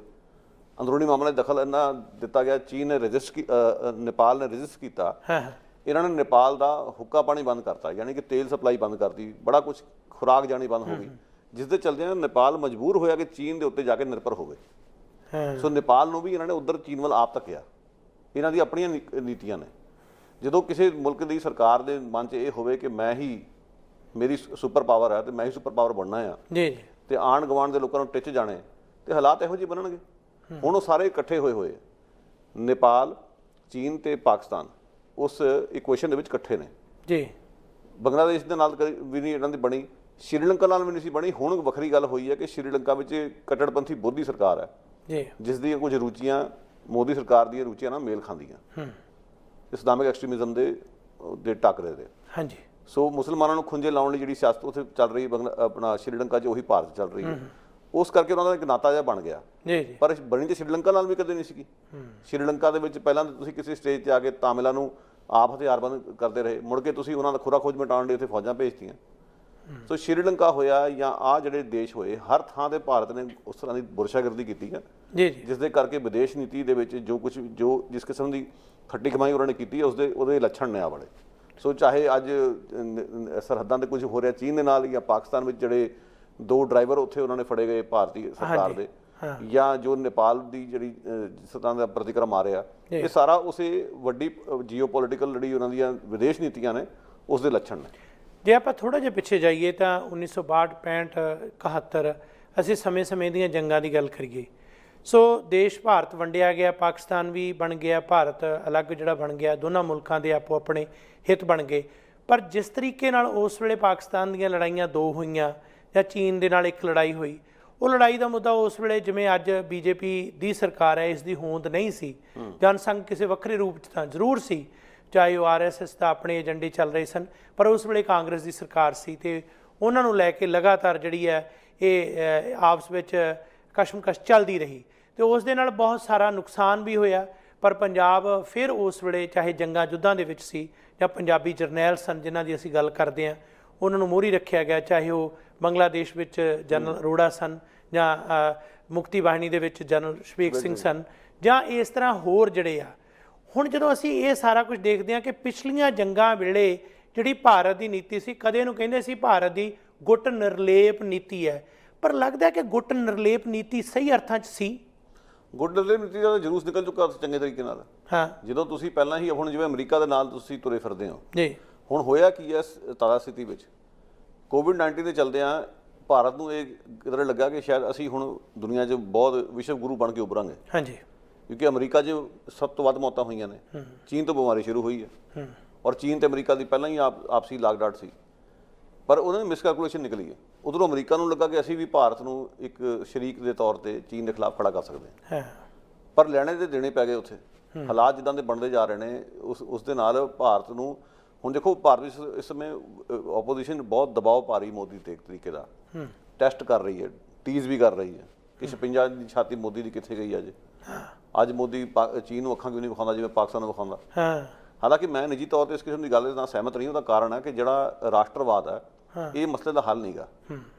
ਜੇ ਅੱਜ ਆਪੋਜੀਸ਼ਨ 'ਚ ਬਹਿ ਕੇ ਪਾਰਟੀਆਂ ਇਸ ਕਿਸਮ ਦੀ ਗੱਲਾਂ ਕਰਨ, ਜਿਹੜੀਆਂ ਹੋਰ ਵੀ ਜ਼ਿਆਦਾ ਸਖਤ ਕਦਮ ਚੁੱਕਣ ਸਰਕਾਰ ਨੂੰ ਮਜਬੂਰ ਕਰ ਰਹੀਆਂ, ਤੇ ਮਾਫ ਕਰਨਾ ਉਹ ਪਾਰਟੀ ਵਧੀਆ ਰੋਲ ਨਹੀਂ ਅਦਾ ਕਰ ਰਹੀਆਂ ਆਪਣਾ। ਈਵਨ ਖੱਬੀਆਂ ਪਾਰਟੀਆਂ ਦੇ ਵਿੱਚ ਵੀ ਮੈਂ ਸੋਸ਼ਲ ਮੀਡੀਆ 'ਤੇ ਵੇਖਦਾ ਸੀ, ਜਿਹੜੇ ਮਾਰਕਸੀਆਂ ਦੇ ਸਪੋਰਟਰ ਨੇ, ਉਹਨਾਂ ਨੇ ਵੀ ਕੋਈ ਟੀਕਾ ਟਿੱਪਣੀ ਇਹੋ ਜਿਹੀ ਕੀਤੀ ਕਿ ਜਿਹੜੇ ਚੀਨੀਆਂ ਨੇ ਸਾਡੇ ਫੌਜੀ ਮਾਰੇ ਆ, ਸਾਨੂੰ ਭਾਰਤ ਦੇ ਨਾਲ ਖੜਨਾ ਚਾਹੀਦਾ, ਚੀਨ ਸਰਕਾਰ ਦੇ ਉਲਟ ਖੜਨਾ ਚਾਹੀਦਾ। ਇਹ ਰਾਸ਼ਟਰਵਾਦ ਜਿਹੜਾ ਹੈ ਇਹ ਮੁਲਕ ਨੂੰ ਦੂਜੇ ਪਾਸੇ ਲਿਜਾ ਰਿਹਾ, ਵਿਨਾਸ਼ ਵਾਲੇ ਪਾਸੇ ਲਿਜਾ ਰਿਹਾ ਜੀ। ਸੋ ਜਿਹੜੇ ਕਹਿੰਦੇ ਨਾ ਲੁੱਚੇ ਲਫੰਗੇ ਕਿਸਮ ਦੇ ਲੋਕ, ਉਹਨਾਂ ਦੀ ਇੱਕ ਸ਼ਰਨਗਾਹ ਹੁੰਦੀ ਰਾਸ਼ਟਰਵਾਦ। ਉਹੋ ਜਿਹੇ ਹਾਲਾਤ ਨੇ। ਅੰਦਰੂਨੀ ਤੌਰ ਤੇ ਤੁਸੀਂ ਕੋਈ ਮਸਲੇ ਹੱਲ ਨਹੀਂ ਕਰ ਸਕੇ, ਅੰਤਰਰਾਸ਼ਟਰੀ ਪੱਧਰ ਤੇ ਤੁਹਾਡਾ ਵੈਸੇ ਵੀ ਜਲੂਸ ਨਿਕਲਿਆ ਹੋਇਆ ਕਿ ਘੱਟ ਗਿਣਤੀ ਦੇ ਕੀ ਹਾਲਾਤ ਨੇ। ਇਹੋ ਜਿਹੀ ਪਰਿਸਥਿਤੀਆਂ ਵਿੱਚ ਤੁਸੀਂ ਜਦੋਂ ਪਾਕਿਸਤਾਨ ਜਾਂ ਚੀਨ ਦੇ ਖਿਲਾਫ ਰੈਟਰਿਕ ਖੜਾ ਕਰਦੇ ਹੋ, ਆਪਣੀ ਸਿਆਸਤ ਨੂੰ ਜਿਹੜਾ ਫਿੱਟ ਆਉਣ ਵਾਲਾ, ਉਸ ਦੇ ਫਿਰ ਦੂਰਗਾਮੀ ਸਿੱਟੇ ਭਿਆਨਕ ਹੀ ਨਿਕਲਣਗੇ ਜੀ। ਇੱਕ ਵਾਰੀ ਜਦੋਂ ਹਾਲਾਤ ਕਾਬੂ ਤੋਂ ਬਾਹਰ ਹੋ ਗਏ, ਮੁੜ ਕੇ ਉਹ ਹਾਲਾਤ ਕਾਬੂ ਕਰਨੇ ਬਹੁਤ ਔਖੇ ਨੇ। ਮੈਨੂੰ ਇਹ ਲੱਗ ਰਿਹਾ ਜੋ ਹਾਲਾਤ ਬਣੇ ਹੋਏ ਆ ਜੀ ਕਿ ਅੰਦਰੂਨੀ ਤੌਰ ਤੇ ਮੁਸਲਮਾਨਾਂ ਨੂੰ ਤੇ ਲੈਫਟਿਸਟਾਂ ਨੂੰ ਹਾਂਜੀ ਜਿਹੜਾ ਹਿੱਟ ਕਰਨ ਵਾਸਤੇ ਇਸ ਤਰ੍ਹਾਂ ਦਾ ਜਿਹੜਾ ਮਾਹੌਲ ਖੜਾ ਕੀਤਾ ਜਾ ਰਿਹਾ। ਪਾਕਿਸਤਾਨ ਨੂੰ ਤੁਸੀਂ ਟਾਰਗੇਟ ਕਰਦੇ ਹੋ ਤੇ ਅਸਲ ਨਿਸ਼ਾਨਾ ਤੁਹਾਡਾ ਜਿਹੜੇ ਤੁਹਾਡੇ ਅੰਦਰ ਮੁਸਲਮਾਨ ਲੋਕ ਨੇ ਉਹ ਨੇ। ਜਦੋਂ ਤੁਸੀਂ ਚੀਨ ਨੂੰ ਹਿੱਟ ਕਰਦੇ ਹੋ, ਤੁਸੀਂ ਖੱਬੇ ਪੱਖੀਆਂ ਨੂੰ ਨਿਸ਼ਾਨਾ ਬਣਾਉਣ ਲਈ ਇੱਕ ਰਾਹ ਤਿਆਰ ਕਰ ਲਿਆ ਜੀ ਕਿ ਕਿਵੇਂ ਖੁੰਝੇ ਰਾਣਾ ਲੋਕਾਂ ਨੂੰ। ਹੁਣ ਰਾਸ਼ਟਰਵਾਦ ਦੇ ਨਾਂ ਤੇ ਲੋਕਾਂ ਨੇ ਮੁਸਲਮਾਨਾਂ ਨੂੰ ਕਹਿਣਾ ਤੁਸੀਂ ਕਿੱਥੇ ਖੜੇ ਹੋ, ਖੱਬਿਆਂ ਨੂੰ ਪੁੱਛਣਾ ਤੁਸੀਂ ਕਿੱਥੇ ਖੜੇ ਹੋ। ਹਾਂ ਅਸੂਲੀ ਤੌਰ ਤੇ ਜੇ ਭਾਰਤ ਭਾਵੇਂ ਕੁਝ ਵੀ ਗਲਤ ਕਰੀ ਜਾਵੇ, ਰਾਸ਼ਟਰਵਾਦ ਦੇ ਨਾਂ ਤੇ ਲੋਕਾਂ ਨੇ ਚੁੱਪ ਕਰ ਜਾਣਾ। ਹਾਂ ਇਸ ਚੀਜ਼ ਦਾ ਉਹ ਫਾਇਦਾ ਚੁੱਕਦੇ ਆ। ਸੋ ਇਹ ਹਾਲਾਤ ਨੇ ਜਿਹੜਾ ਇਸ ਵੇਲੇ ਅਸੀਂ ਦੇਖਦੇ ਹਾਂ ਕਿ ਜੋ ਜਿਸ ਤਰ੍ਹਾਂ ਲਗਾਤਾਰ ਸਥਿਤੀ ਵਿਗੜ ਰਹੀ ਹੈ, ਇੱਕ ਭਾਰਤ ਦੇ ਅੰਦਰ ਇਹ ਜਿਹੜੀ ਖੁਸ਼ਫਹਿਮੀ ਕਹਿ ਲਓ ਕਿ ਅਮਰੀਕਾ ਉਸ ਦੀ ਪਿੱਠ ਤੇ ਆਏਗਾ, ਜਾਂ ਇਸ ਕਿਸਮ ਦਾ ਬਿਆਨਬਾਜ਼ੀ ਵੀ ਚੱਲਦੀ ਹੈ। ਈਵਨ ਹੋਰਨਾਂ ਮੁਲਕਾਂ ਨਾਲ ਵੀ ਕਈ ਤਰ੍ਹਾਂ ਦੀਆਂ ਗੱਲਾਂ ਬਾਤਾਂ ਚੱਲਦੀਆਂ ਨੇ, ਪਰ ਅਮਰੀਕਾ ਦਾ ਖਾਸ ਤੌਰ ਤੇ ਜ਼ਿਕਰ ਕੀਤਾ ਜਾਂਦਾ ਹੈ। ਇਹ ਕਿੰਨੀ ਕੁ ਸੱਚਾਈ ਹੈ ਕਿ ਗੁਆਂਢ ਦੇ ਵਿੱਚ ਘਿਰੇ ਹੋਣ ਦੇ ਬਾਵਜੂਦ ਜੇ ਅਸੀਂ ਇਹ ਤਵੱਕੋ ਕਰੀਏ ਕਿ ਅਮਰੀਕਾ ਜਿਹੜਾ ਉਹ ਨੀਤੀਗਤ ਤੌਰ ਤੇ ਭਾਰਤ ਦੀ ਮਦਦ ਦੇ ਵਾਸਤੇ ਉਸ ਦੀ ਪਿੱਠ ਤੇ ਆਏਗਾ, ਕਿੰਨੀ ਕੁ ਸੱਚਾਈ ਹੈ? ਅਜੇ ਦੇਖੋ, ਇਸ ਤਰ੍ਹਾਂ ਵਕਤ ਤੋਂ ਪਹਿਲਾਂ ਕਹਿਣੀਆਂ ਗੱਲਾਂ ਔਖੀਆਂ ਨੇ, ਭਵਿੱਖਬਾਣੀ ਤੇ ਮੈਂ ਵੀ ਨਹੀਂ ਕਰ ਸਕਦਾ ਜੀ। ਪਰ ਮੈਂ ਇਹ ਜ਼ਰੂਰ ਵੇਖਦਾ ਕਿ ਜਿਹੜਾ ਕਿਸੇ ਵੇਲੇ ਚੀਨ ਜਿਹੜਾ ਹੈ ਪਾਕਿਸਤਾਨ, ਉਹ ਅਮਰੀਕਾ ਦੇ ਨਾਲ ਉਹਦੀ ਗਲਬਕੜੀ ਵਿੱਚ ਸੀ। ਹਾਲਾਤ ਜਿਹੜੇ ਹੁਣ ਬਣੇ ਹੋਏ, ਉਸ ਵੇਲੇ ਪਾਕਿਸਤਾਨ ਤੇ ਅਮਰੀਕਾ ਵਿੱਚ ਇੱਕ ਦੂਰੀ ਬਣੀ ਹੈ ਔਰ ਅਮਰੀਕਾ ਵਿੱਚ ਟਰੰਪ ਦੀਆਂ ਜਿਹੜੀਆਂ ਰੁਚੀਆਂ ਇਹੀ ਨੇ ਕਿ ਮੈਂ ਕਿਸ ਤਰੀਕੇ ਨਾਲ ਮੋਦੀ ਨੂੰ ਨਾਲ ਰੱਖਾਂ, ਕਿ ਮੋਦੀ ਇੱਕ ਸ਼ਰੀਕ ਦੇ ਤੌਰ ਤੇ ਚੀਨ ਦੇ ਖਿਲਾਫ ਖੜਾ ਕੀਤਾ ਜਾ ਸਕਦਾ। ਉਸ ਖਿੱਤੇ ਵਿੱਚ ਸਾਨੂੰ ਉਸ ਦੀ ਲੋੜ ਆ। ਪਰ ਮੇਰਾ ਖਿਆਲ ਇਹ ਥੋੜਾ ਕਹਿਣਾ ਔਖਾ ਕਿ ਵੀ ਜਦੋਂ ਕੱਲ ਨੂੰ ਸਥਿਤੀ ਵਿਗੜ ਗਈ ਤੇ ਅਮਰੀਕਾ ਸਿੱਧੇ ਤੌਰ ਤੇ ਭਾਰਤ ਦੇ ਨਾਲ ਆਵੇਗਾ, ਇਸ ਗੱਲ ਦਾ ਅਸੀਂ ਅੰਦਾਜ਼ਾ ਹੀ ਲਾ ਸਕਦੇ ਹਾਂ। ਆਪਾਂ ਦਾਅਵੇ ਨਾਲ ਕੁਝ ਨਹੀਂ ਕਿਹਾ ਜਾ ਸਕਦਾ, ਕਿਉਂਕਿ ਅਮਰੀਕਾ ਦੀ ਆਪਣੀ ਬਹੁਤ ਦਿੱਕਤਾਂ ਨੇ। ਉਹ ਕੋਵਿਡ-19 ਦੇ ਚਲਦਿਆਂ ਜਿੰਨੀਆਂ ਮੌਤਾਂ ਉੱਥੇ ਹੋਈਆਂ, ਹਾਂਜੀ, ਇਸ ਕਿਸਮ ਦਾ ਸੰਕਟ ਉੱਥੇ ਪੈਦਾ ਹੋ ਚੁੱਕਿਆ। ਬਿਲਕੁਲ ਸਹੀ ਹੈ। ਨਸਲਵਾਦ ਨੂੰ ਲੈ ਕੇ ਜਿਹੜੇ ਹਾਲਾਤ ਬਣੇ ਹੋਏ ਨੇ, ਅੰਦਰੂਨੀ ਤੌਰ ਤੇ ਅਮਰੀਕਾ ਘਿਰਿਆ ਪਿਆ। ਉਧਰੋਂ ਨਾਰਥ ਕੋਰੀਆ ਨੂੰ ਦਬਕਾ ਮਾਰ ਚੁੱਕੇ ਨੇ, ਅਜੇ ਉਹ ਮਸਲਾ ਨਹੀਂ ਹੱਲ ਹੋਇਆ ਜੀ। ਹੋਰ ਖਾੜੀ ਦੇਸ਼ਾਂ ਵਿੱਚ ਵੀ ਅਮਰੀਕਾ ਫਸਿਆ ਪਿਆ, ਕਿਉਂਕਿ ਅਮਰੀਕਾ ਦੀ ਹਾਲਤ ਇਹ ਹੋਈ ਹੈ ਕਿ ਜਦੋਂ ਪਿੱਛੇ ਅਫਗਾਨਿਸਤਾਨ 'ਚੋਂ ਉਹਨਾਂ ਨੇ ਪੂਰਾ ਜ਼ੋਰ ਲਾਇਆ ਕਿ ਅਸੀਂ ਫੌਜਾਂ ਕੱਢ ਲਈਏ ਤੇ ਭਾਰਤੀ ਫੌਜਾਂ ਨੂੰ ਉੱਥੇ ਬਿਠਾ ਦਈਏ, ਗੱਲ ਇੱਥੇ ਗਈ ਹੋਈ ਸੀ। ਉਹ ਦੁਬਾਰਾ ਉਸ ਖਿੱਤੇ 'ਚ ਕਿਉਂ ਜਾਣਗੇ ਜਿਹੜਾ ਵੈਸੇ ਹੀ ਘਾਟੇ ਦਾ ਸੌਦਾ ਹੈ ਜੀ। ਸੋ ਇਸ ਕਰਕੇ ਅਜੇ ਕਹਿਣਾ ਬਹੁਤ ਔਖਾ ਇਸ ਬਾਰੇ ਕਿ ਕੀ ਹਾਲਾਤ ਬਣਨਗੇ। ਜੋ ਟਰੰਪ ਜਿਹੜਾ ਇਹ ਕਹਿ ਰਿਹਾ ਕਿ ਮੈਂ ਮੁਦਾਖਲਤ ਕਰਕੇ ਮਸਲਾ ਹੱਲ ਕਰਵਾ ਸਕਦਾ, ਉਸ ਦਾ ਅਸਲ ਮਤਲਬ ਤੇ ਕੱਢਿਆ ਜਾ ਸਕਦਾ ਫਿਲਹਾਲ ਕਿ ਉਹ ਜਿਹੜੀ ਸਥਿਤੀ ਸ਼ਾਇਦ ਕਿਆਸੀ ਹੋਏਗੀ ਟਰੰਪ ਨੇ ਉਹਨਾਂ ਦੇ ਸਪੋਰਟਰਸ ਨੇ ਕਿ ਅਸੀਂ ਇੱਕ ਮੋਦੀ ਨੂੰ ਚੀਨ ਦੇ ਖਿਲਾਫ ਸ਼ਰੀਕ ਬਣਾ ਕੇ ਖੜਾ ਕਰ ਸਕਦੇ ਹਾਂ, ਉਹ ਬੈਕਫਾਇਰ ਹੋਈ ਹੈ। ਉਸਦੇ ਸਿੱਟੇ ਹੋਰ ਤੇ ਹੋਰ ਨਿਕਲੇ ਆ। ਜਿਹੜਾ ਪ੍ਰੈਸ਼ਰ ਬਿਲਡ ਕਰਨ ਦੀ ਗੱਲ ਸੀ ਉਹ ਨਹੀਂ। ਦੂਜੀ ਗੱਲ, ਜਿਹੜਾ ਗਲਿਆਰਾ ਬਣਾਉਣ ਦੀ ਗੱਲ ਚੱਲ ਰਹੀ ਹੈ ਚੀਨ ਤੇ ਪਾਕਿਸਤਾਨ ਦੇ ਵਿਚਾਲੇ, ਜੀ ਜੀ, ਉਹ ਗਲਿਆਰਾ ਇਹਨਾਂ ਨੂੰ ਰੜਕ ਰਿਹਾ। ਉਹ ਭਾਰਤ ਨੂੰ ਵੀ ਰੜਕ ਰਿਹਾ, ਅਮਰੀਕਾ ਨੂੰ ਵੀ ਰੜਕ ਰਿਹਾ ਜੀ। ਕਿਉਂਕਿ ਹਾਲਾਤ ਸਾਜ਼ਗਾਰ ਇਹ ਹੋਣੇ ਚਾਹੀਦੇ ਸੀ ਜਿਵੇਂ ਉੱਤਰੀ ਅਮਰੀਕਾ 'ਚ ਅਸੀਂ ਵੇਖਦੇ ਹਾਂ, ਅਮਰੀਕਾ, ਕੈਨੇਡਾ ਜਾਂ ਮੈਕਸੀਕੋ ਇਲਾਕਿਆਂ ਦੀ ਗੱਲ ਨੂੰ ਲੈ ਕੇ ਇਹਨਾਂ 'ਚ ਵੀ ਮਤਭੇਦ ਰਹਿੰਦੇ ਨੇ ਕਈ ਵਾਰੀ, ਪਰ ਇਹਨਾਂ ਨੇ ਫਿਰ ਵੀ ਸਥਿਤੀ ਇਹੋ ਜਿਹੀ ਨਹੀਂ ਵਿਗੜਨ ਦਿੱਤੀ। ਲੋਕਾਂ ਦਾ ਆਪਸੀ ਸੰਪਰਕ ਬਣਿਆ ਹੋਇਆ, ਤਜਾਰਤ ਜਾਰੀ ਹੈ। ਯੂਰਪ 'ਚ ਵੀ ਇਦਾਂ ਹੀ ਹਾਲਾਤ ਨੇ। ਇਹੀ ਹਾਲਾਤ ਦੱਖਣੀ ਏਸ਼ੀਆ 'ਚ ਵੀ ਹੋ ਸਕਦੇ ਸੀਗੇ। ਇਹ ਸਾਰੇ ਮੁਲਕ ਆਪਸ ਵਿੱਚ ਤਜਾਰਤ ਰੱਖ ਸਕਦੇ ਸੀ, ਲੋਕਾਂ ਦਾ ਆਪਸੀ ਸੰਪਰਕ ਜਿਹੜਾ ਸੀ ਉਸਨੂੰ ਉਤਸ਼ਾਹਿਤ ਕੀਤਾ ਜਾ ਸਕਦਾ ਸੀਗਾ।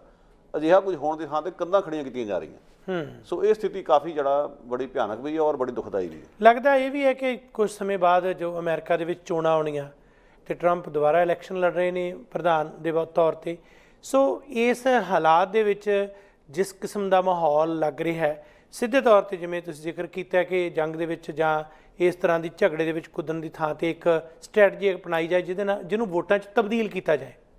ਦੇਖੋ, ਉਹ ਤਾਂ ਗੁੰਜਾਇਸ਼ ਹਮੇਸ਼ਾ ਰਹੇਗੀ। ਉਸ ਸੰਭਾਵਨਾ ਤੋਂ ਅਸੀਂ ਕਦੇ ਵੀ ਇਨਕਾਰ ਨਹੀਂ ਕਰ ਸਕਦੇ ਜੀ। ਟਰੰਪ ਦੀ ਪੂਰੀ ਕੋਸ਼ਿਸ਼ ਹੋਏਗੀ ਕਿ ਕਿਸ ਤਰ੍ਹਾਂ ਕਿਸ ਤਰੀਕੇ ਨਾਲ ਜਾਂ ਤਾਂ ਇਲੈਕਸ਼ਨ ਟਲ ਜਾਣ, ਹਾਂਜੀ, ਜਿੱਦਾਂ ਕੋਵਿਡ-19 ਇੱਕ ਬਹਾਨਾ ਬਣ ਸਕਦਾ। ਹੁਣ ਜਿਵੇਂ ਸਿਵਲ ਵਾਰ ਵਰਗੇ ਹਾਲਾਤ ਬਣੇ ਹੋਏ ਨੇ, ਉਹ ਵੀ ਬਹਾਨਾ ਬਣ ਸਕਦਾ। ਬਿਲਕੁਲ, ਅੰਤਰਰਾਸ਼ਟਰੀ ਪੱਧਰ ਤੇ ਵੀ ਕੋਈ ਇਹੋ ਜਿਹੀ ਉਹ ਗੱਲ ਕਰ ਸਕਦਾ ਜਿਹਦੇ ਨਾਲ ਕਿ ਉਹਨੂੰ ਵੋਟਾਂ ਹੋਰ ਬਟੋਰਨ 'ਚ ਕੋਈ ਕਿਸੇ ਕਿਸਮ ਦਾ ਕੋਈ ਰਾਹ ਲੱਭੇ। ਪਰ ਭਾਰਤ ਦੇ ਕੰਟੈਕਸਟ 'ਚ ਕੀ ਗੱਲ ਪੋਸੀਬਲ ਹੈ, ਇਹ ਗੱਲ ਕਿਆਸ ਨਹੀਂ ਅਜੇ ਔਖੀ ਜੀ ਜੀ। ਉੱਤਰੀ ਕੋਰੀਆ ਵਰਗੇ ਇੱਕ ਜਿਹੜਾ ਬਹੁਤ ਹੀ ਲਿਤਾੜੇ ਹੋਏ ਦੇਸ਼ ਦੇ ਉੱਤੇ ਤਾਂ ਕਾਰਵਾਈ ਬਾਰੇ ਸੋਚਿਆ ਜਾ ਸਕਦਾ ਅਮਰੀਕਾ ਵੱਲੋਂ, ਪਰ ਭਾਰਤ ਵਰਗੇ ਮੁਲਕ ਦੇ ਨਾਲ ਸਿੱਧੇ ਤੌਰ ਤੇ ਆ ਕੇ ਚੀਨ ਦੇ ਨਾਲ ਟੱਕਰ ਲੈਣੀ, ਇਹ ਥੋੜੀ ਜਾਣ ਕੇ ਐਸੀ ਜੀ ਲੱਗਦੀ ਗੱਲ।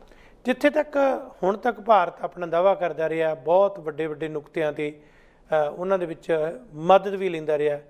ਉਹਨਾਂ ਦੇ ਵਿੱਚ ਉਹ ਮੁਲਕ ਸੀ ਕਿ ਰੂਸ ਆਪਣੀ ਤਾਕਤ ਨੂੰ ਹਮੇਸ਼ਾ ਇੰਡੀਆ ਦੇ ਨਾਲ ਜੋੜ ਕੇ ਦੇਖਦਾ ਰਿਹਾ ਤੇ ਇੰਡੀਆ ਦੀਆਂ ਨੀਤੀਆਂ ਵੀ ਉਹਦੇ ਪੱਖੀ ਰਹੀਆਂ ਜਾਂ ਉਹਨਾਂ ਦੀ ਆਪਸ ਵਿੱਚ ਅਲਾਇੰਸ ਰਿਹਾ। ਕਈ ਮੁੱਦਿਆਂ ਤੇ ਲੋਕਾਂ ਦੇ ਹਿੱਤ ਦੇ ਵਿੱਚ ਵੀ ਨਹੀਂ ਰਿਹਾ ਇਹ, ਜਾਂ ਜਿਵੇਂ ਪੰਜਾਬ ਦੇ ਹਿੱਤ 'ਚ ਨਹੀਂ ਰਿਹਾ। ਜਦੋਂ 84 ਦਰਬਾਰ ਸਾਹਿਬ ਤੇ ਹਮਲੇ ਦੀ ਗੱਲ ਹੋਈ ਉਦੋਂ ਵੀ ਰੂਸ ਦੀ ਭੂਮਿਕਾ ਸਾਹਮਣੇ ਆਈ, ਹੋਰ ਇਸ ਤਰ੍ਹਾਂ ਦੀਆਂ ਘਟਨਾਵਾਂ ਆਈਆਂ। ਪਰ ਹੁਣ ਜਦੋਂ ਪਿਛਲੇ ਵਰ੍ਹਿਆਂ ਤੋਂ ਲੈ ਕੇ ਹੁਣ ਤੱਕ, ਜਾਂ ਹੁਣ ਜਿਹੜੀ ਭਾਰਤ ਦੇ ਵਿੱਚ ਸਰਕਾਰ ਹੈ, ਉਸ ਦੇ ਵਿੱਚ ਕੀ ਰੂਸ ਇਸ ਸਾਰੇ ਹਾਲਾਤ ਦੇ ਵਿੱਚ ਕਿਤੇ ਨਾ ਕਿਤੇ ਕੋਈ ਸਿੱਧੀ ਭੂਮਿਕਾ ਨਿਭਾਏਗਾ? ਜੇ ਨਿਭਾਏਗਾ ਤਾਂ ਉਹ ਕਿਸ ਪੱਖੀ ਹੋ ਸਕਦੀ ਹੈ? ਦੇਖੋ, ਇਸ ਵੇਲੇ ਭਾਰਤ ਦੇ ਰੂਸ ਨਾਲ ਸੰਬੰਧ ਉਹੋ ਜਿਹੇ ਨਹੀਂਗੇ ਜੀ ਜਿਹੜੇ ਠੰਡੀ ਜੰਗ ਵੇਲੇ ਸੀਗੇ। ਜੇ ਤੁਸੀਂ ਅਮਰੀਕਾ ਦੇ ਇੰਨਾ ਨੇੜੇ ਚੱਲ ਜਾਓ ਫਿਰ ਉਹ ਗੱਲਾਂ ਰਹਿੰਦੀਆਂ ਨਹੀਂਗੀਆਂ। ਹਾਂਜੀ।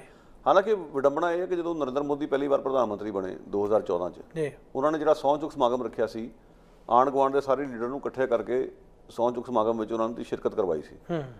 ਤੇ ਲੱਗਦਾ ਤਾਂ ਸੀ ਕਿ ਸ਼ਾਇਦ ਕੋਈ ਨਵੀਂ ਗੱਲ ਹੋਵੇਗੀ। ਕੁਝ ਲੋਕਾਂ ਨੂੰ ਬੜੀਆਂ ਉਮੀਦਾਂ ਸੀਗੀਆਂ ਕਿ ਸ਼ਾਇਦ ਕੁਝ ਨਾਲ ਲੈ ਕੇ ਤੁਰਨ ਦਾ ਉਪਰਾਲਾ ਹੈ, ਪਰ ਹੌਲੀ ਹੌਲੀ ਉਹ ਸਾਰਾ ਕੁਝ ਜਿਹੜਾ ਹੈ ਧੁੰਦਲਾ ਪੈ ਗਿਆ ਜੀ। ਪਾਕਿਸਤਾਨ ਨਾਲ ਸੰਬੰਧ ਵਿਗੜਦੇ ਚਲੇ ਗਏ, ਚੀਨ ਨਾਲ ਖਟਪਟ ਲਗਾਤਾਰ ਜਾਰੀ ਰਹੀ, ਨੇਪਾਲ ਵੀ ਤੁਹਾਡੇ ਇੱਥੋਂ ਨਿਕਲ ਗਿਆ ਜੀ। ਸੋ ਉਹ ਵਾਲੀ ਗੱਲ ਤੇ ਹੁਣ ਹੈ ਨਹੀਂ। ਰੂਸ ਦੇ ਨਾਲ ਜਿਹੜਾ ਸੰਬੰਧ ਸੀਗਾ ਭਾਰਤ ਦਾ ਠੰਡੀ ਜੰਗ ਦੇ ਮਾਹੌਲ ਵੇਲੇ, ਉਹ ਹਾਲਾਤ ਬਿਲਕੁਲ ਵੱਖਰੇ ਸੀਗੇ। ਅਮਰੀਕਾ ਤੇ ਰੂਸ ਦੀ ਸਿੱਧੀ ਲੜਾਈ ਸੀ ਤੇ ਭਾਰਤ ਤੇ ਪਾਕਿਸਤਾਨ ਨੇ ਆਪੋ ਆਪਣੇ ਕੈਂਪ ਚੁੱਕ ਲਏ। ਭਾਰਤ ਰੂਸੀਆ ਨਾਲ ਜਾ ਵੜਿਆ ਤੇ ਜਿਹੜਾ ਪਾਕਿਸਤਾਨ ਉਹ ਅਮਰੀਕਾ ਦੇ ਨਾਲ ਸੀ। ਅਫਗਾਨਿਸਤਾਨ ਜਿਹੜਾ ਆਪਰੇਸ਼ਨ ਚੱਲਿਆ, ਤਾਲਿਬਾਨ ਖੜੇ ਕੀਤੇ ਗਏ ਰੂਸੀਆ ਦੇ ਖਿਲਾਫ, ਉਹ ਸਾਰਾ ਕੁਝ ਉਸ ਵੇਲੇ ਹੋਇਆ। ਸੋ ਭਾਰਤ ਨੂੰ ਵੀ ਇੱਕ ਖਾਸ ਕਿਸਮ ਨਾਲ ਵੇਖਿਆ ਜਾ ਰਿਹਾ ਸੀ ਅਮਰੀਕਾ ਵੱਲੋਂ ਦੁਸ਼ਮਣ ਦੇ ਤੌਰ ਤੇ।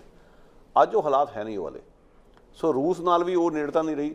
ਸੋ ਜਿਹੜੀ ਭਾਰਤ ਦੀ ਜਿਹੜੀ ਵਿਦੇਸ਼ ਨੀਤੀ ਹੈ ਕੁੱਲ ਮਿਲਾ ਕੇ, ਉਹ ਬੜੀ ਉਲਟ ਭਾਵੀ ਤੇ ਬੜੇ ਉਸ ਵਿੱਚ ਜਿਹੜੇ ਕਹਿੰਦੇ ਕਿ ਅੰਤਰ ਵਿਰੋਧ ਜਾਂ ਕੰਟਰਾਡਿਕਸ਼ਨਸ ਬਹੁਤ ਨੇ ਜੀ। ਸੋ ਇਸ ਕਰਕੇ ਅਜੇ ਉਹ ਵਾਲੇ ਹਾਲਾਤ ਨਹੀਂ ਕਿ ਰੂਸ ਸਿੱਧਾ ਖੁੱਲ੍ਹ ਕੇ ਭਾਰਤ ਦੀ ਹਮਾਇਤ ਤੇ ਆਵੇ।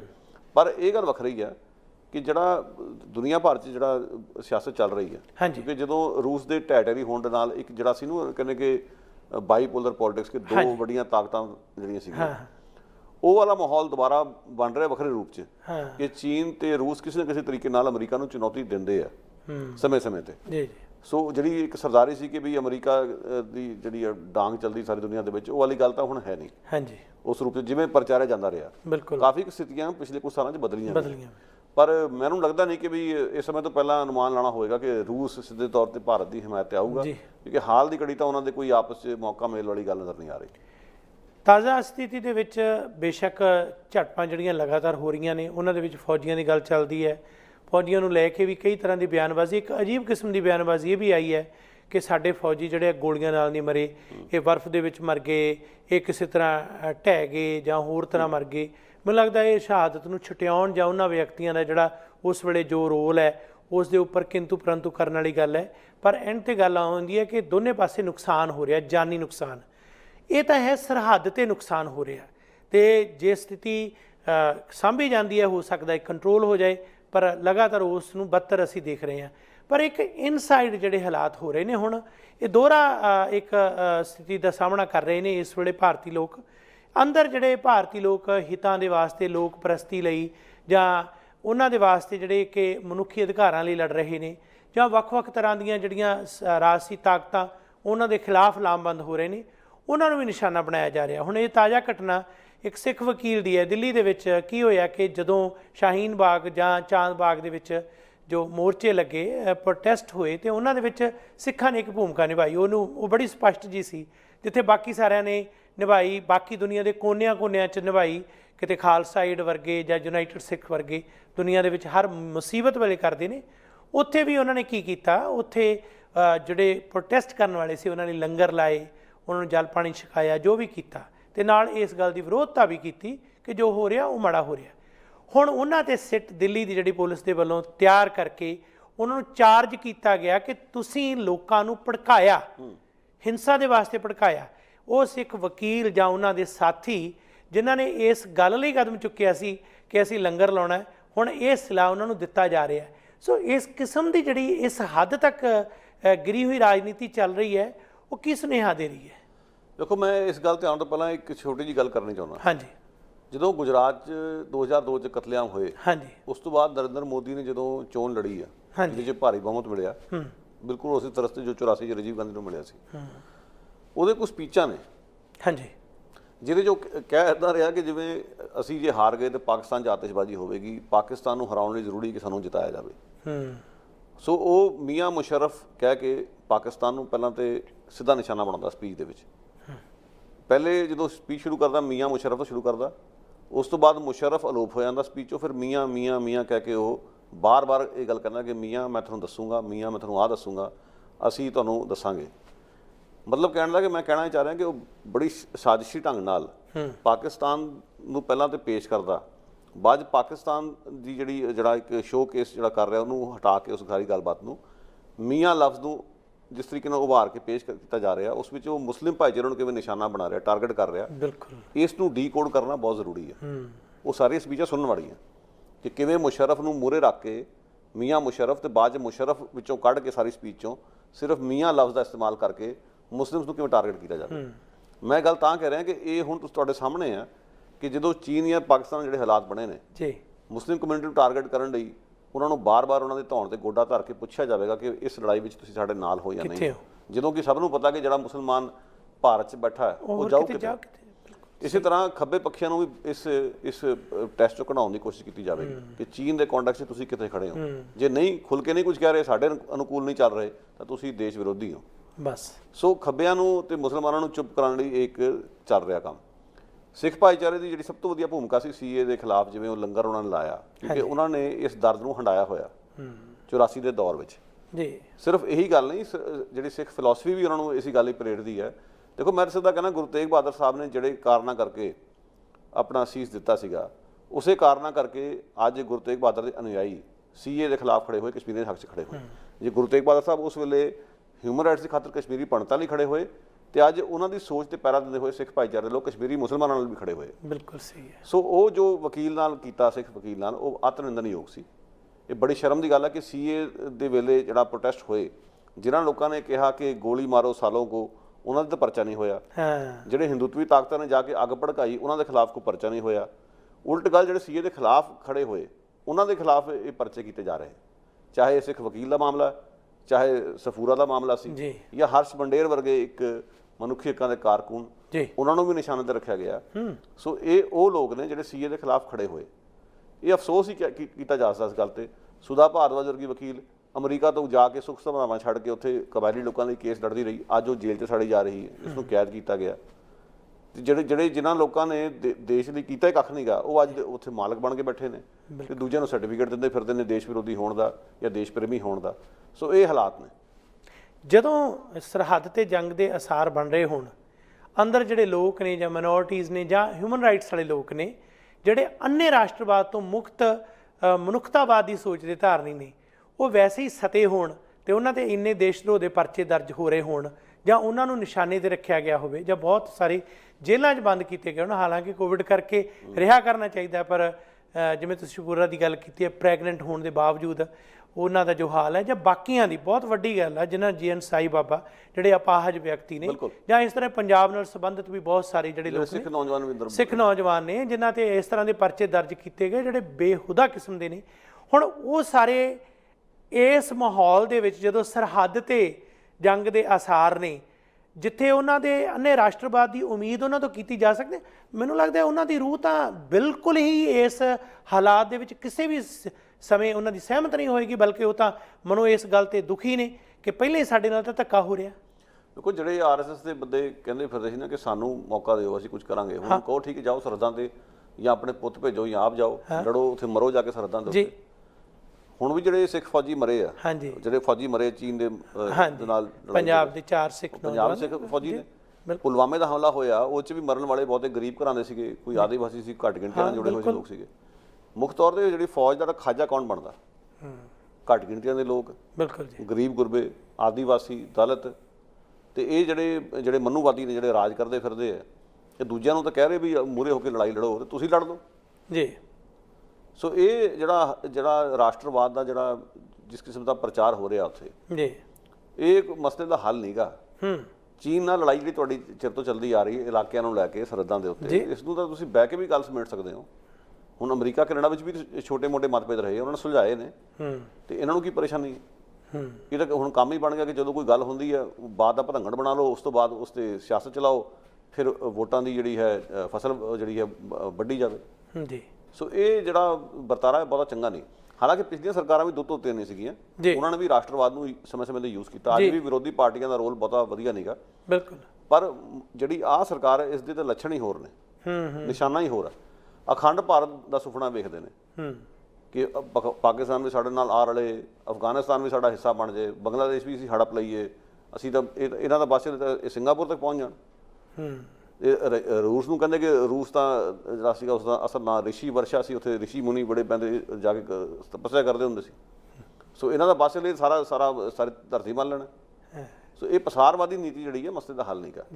ਤੁਸੀਂ ਥੋੜ੍ਹਾ ਜਿਹਾ ਇਹ ਸੋਚੋ ਕਿ ਤੁਹਾਡੇ ਆਪਣੇ ਮੁਲਕ ਵਿੱਚ ਕਈ ਕੌਮਾਂ ਨੇ, ਕਈ ਫਿਰਕੇ ਨੇ ਜਿਹੜੇ ਖੁਦ ਮੁਖਤਾਰੀ ਦੀ ਗੱਲ ਕਰ ਰਹੇ ਆ, ਉਹ ਤਾਂ ਤੁਸੀਂ ਉਹਨਾਂ ਦੀ ਗੱਲ ਤਾਂ ਸੁਣਨ ਨੂੰ ਤਿਆਰ ਨਹੀਂ। ਸੁਪਨੇ ਤੁਸੀਂ ਇਹ ਰੱਖੋ ਕਿ ਵੀ ਅਸੀਂ ਆਪਣਾ ਬਾਕੀ ਮੁਲਕ ਵੀ ਜਿਹੜੇ ਆ ਉਹ ਵੀ ਆਪਣਾ ਮੰਨ ਲਈਏ, ਅਤੇ ਇਹੋ ਜਿਹੀ ਦਾਦਾਗਿਰੀ ਵਾਲਾ ਮਾਹੌਲ ਹੋਊਗਾ ਜਾਂ ਮਾਨਸਿਕਤਾ ਹੋਏਗੀ, ਲੈ ਦੇ ਕਿੱਥੇ ਹੋਏਗੀ, ਸਮਝੌਤਾ ਕਿੱਥੇ ਹੋਊਗਾ, ਗੱਲਬਾਤ ਕਿੱਥੇ ਹੋਏਗੀ, ਕਿਹੜੇ ਮੇਜ਼ 'ਤੇ ਹੋਏਗੀ, ਇਹ ਮੇਰੀ ਸਮਝ ਤੋਂ ਬਾਹਰ ਹੈ।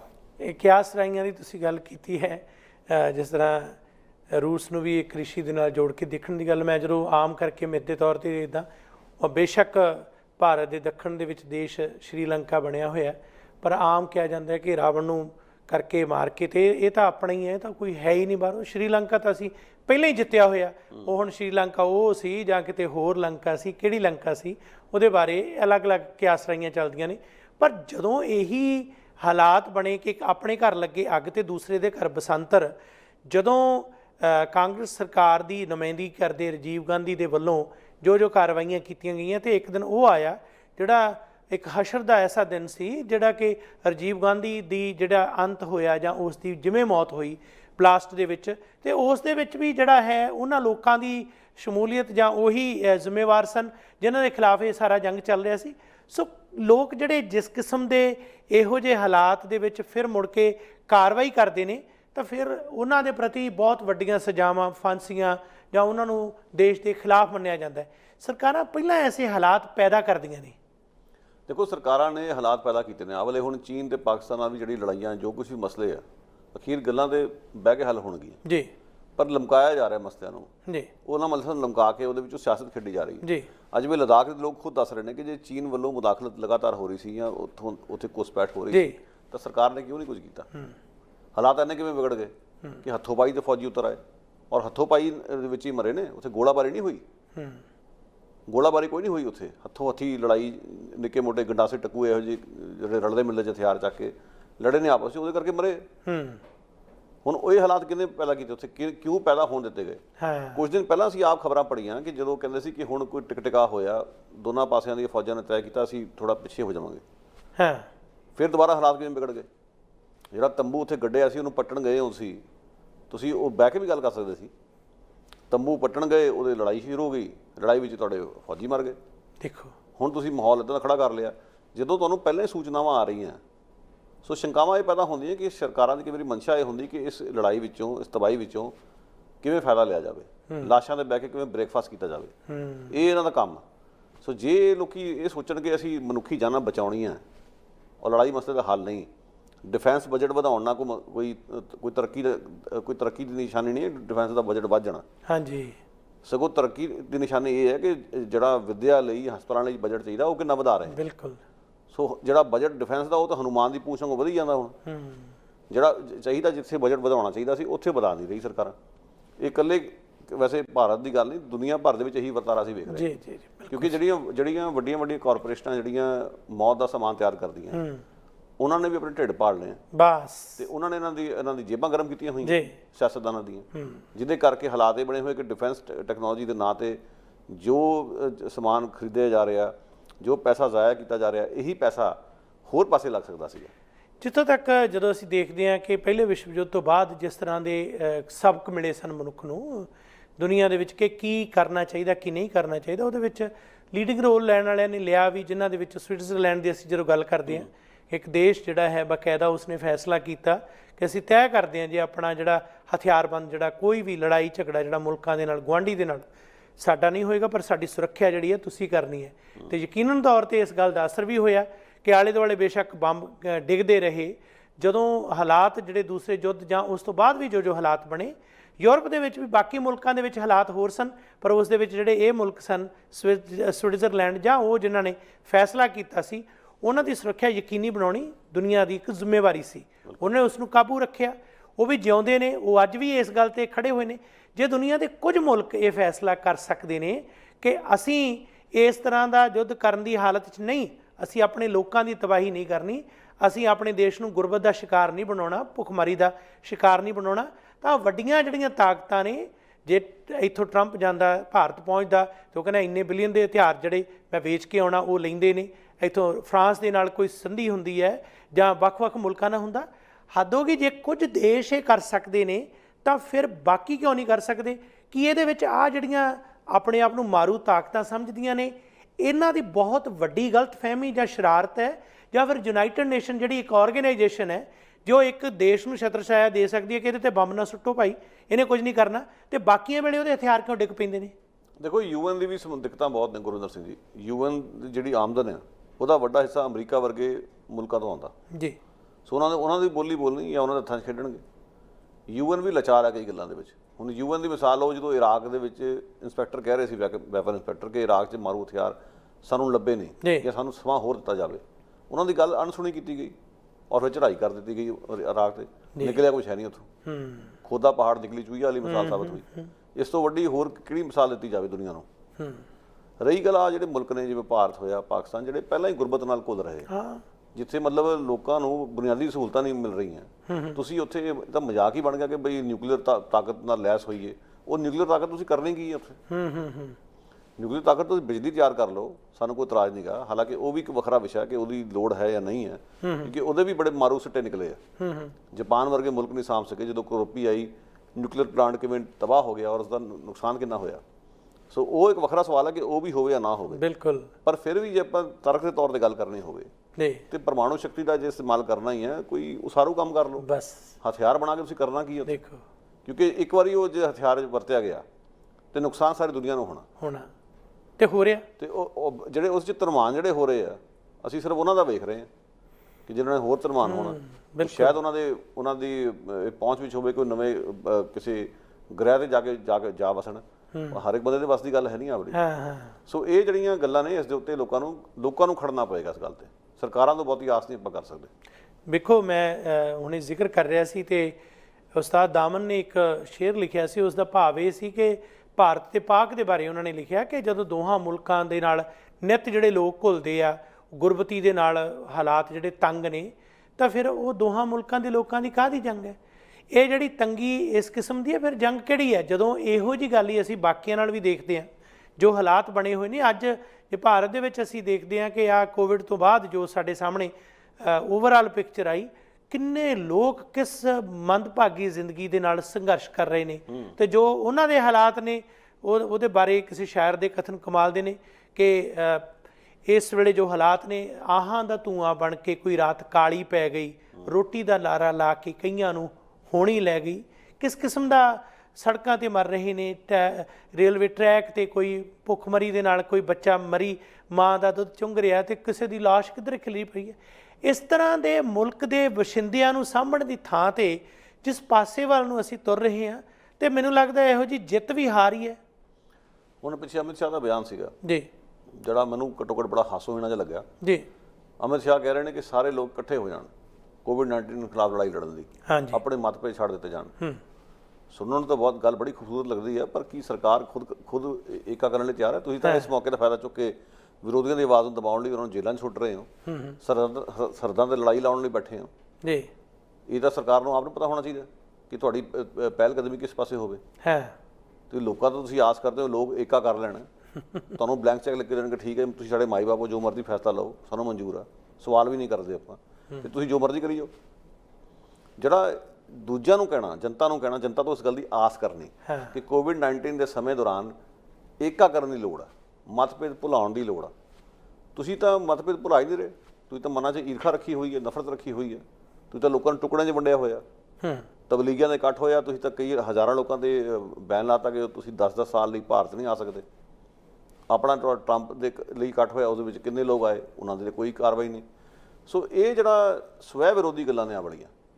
ਸੋ ਜਦੋਂ ਤੱਕ ਤੁਸੀਂ ਇਸ ਪਹਿਲ ਕਦਮੀ ਵੱਲ ਨਹੀਂ ਧਿਆਨ ਦਿੰਦੇ, ਉਦੋਂ ਤੱਕ ਮਸਲਾ ਹੱਲ ਨਹੀਂ ਹੋਣਾ। ਉੱਧਰਲੇ ਪਾਸੇ ਤੁਸੀਂ ਬਿਆਨ ਦੇ ਰਹੇ ਹੋ ਕਿ ਸਾਰੇ ਇਕੱਠੇ ਹੋ ਜਾਓ, ਅਸੀਂ ਮਿਲ ਕੇ ਜੰਗ ਕਰਨੀ ਹੈ। ਉਧਰ ਲੰਗਰ ਲਾਉਣ ਵਾਲਿਆਂ ਨੂੰ ਸਿੱਟ ਦੇਸ਼ ਧਰੋਹੀ ਦਾ ਮੁਕੱਦਮਾ ਦਰਜ ਕਰਕੇ ਉਹਨਾਂ ਨੂੰ ਜੇਲ੍ਹ 'ਚ ਸੁੱਟ ਰਹੀ ਹੈ। ਸੱਜਣ ਵਰਗੇ ਜਿਹੜੇ ਨੌਜਵਾਨ ਨੇ, ਪੱਤਰਕਾਰ ਨੇ, ਉਹਨਾਂ ਦੇ ਅਗੇਂਸਟ ਦੇਸ਼ ਧਰੋਹ ਦਾ ਮੁਕੱਦਮਾ ਦਰਜ ਕੀਤਾ ਜਾ ਰਿਹਾ ਘੰਟਿਆਂਵਾਦੀ। ਉਹ ਮੈਨੂੰ ਲੱਗਦਾ ਪਹਿਲਾਂ 'ਚ ਹੀ ਜਦੋਂ ਉਹ ਇੱਕ ਟਾਕ ਸ਼ੋਅ ਕਰਦੇ ਨੇ, ਮੀਡੀਆ ਦੇ ਸ਼ਖਸੀਅਤਾਂ ਨੂੰ ਦੱਬਿਆ ਜਾ ਰਿਹਾ, ਜਿਹੜੇ ਸੱਚ ਬੋਲਦੇ ਨੇ ਉਹਨਾਂ ਦੇ ਖਿਲਾਫ ਹਰ ਕਾਰਵਾਈ ਹੋ ਰਹੀ ਹੈ ਜਾਂ ਉਹਨਾਂ ਨੂੰ ਡਰਾਇਆ ਧਮਕਾਇਆ ਜਾ ਰਿਹਾ।